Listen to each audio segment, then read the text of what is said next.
Salut à tous, c'est Cyril. Et aujourd'hui, On va pas se mentir, Première, ça plante beaucoup. Oh là là. Aujourd'hui, je vais vous montrer 4 règles à respecter pour planter moins. Règle numéro 1, faire des proxys. Je sais, vous avez une bonne machine, elle peut encaisser la 4K. Oui, c'est vrai. Mais est-ce qu'elle encaissera si vous faites un documentaire avec 100, 200, 300 heures de rush?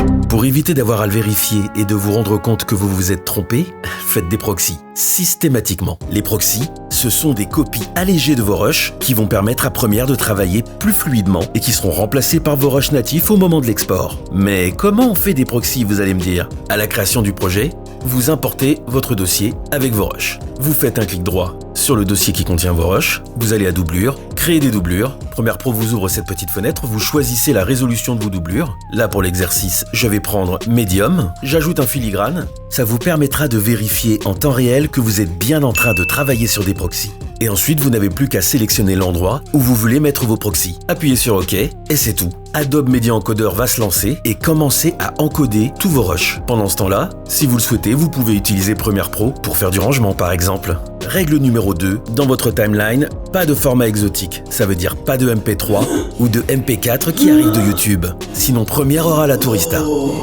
Pour importer tous ces médias, vous allez devoir les transcoder au préalable. Et pour vous faciliter la tâche, il suffit de faire des watch folders, démonstration. Vous choisissez un emplacement dans lequel vous allez créer 2 dossiers. Un premier que vous allez nommer audio et un deuxième que vous allez nommer vidéo. Ensuite, vous ouvrez Media Encoder, vous allez dans l'onglet dossier de contrôle, vous appuyez sur le petit plus et vous vous rendez dans le premier dossier que vous avez créé, le dossier audio. Il ne vous reste plus qu'à choisir le format dans lequel vous voulez transformer vos MP3. Ici par exemple, j'ai pris le format WAV.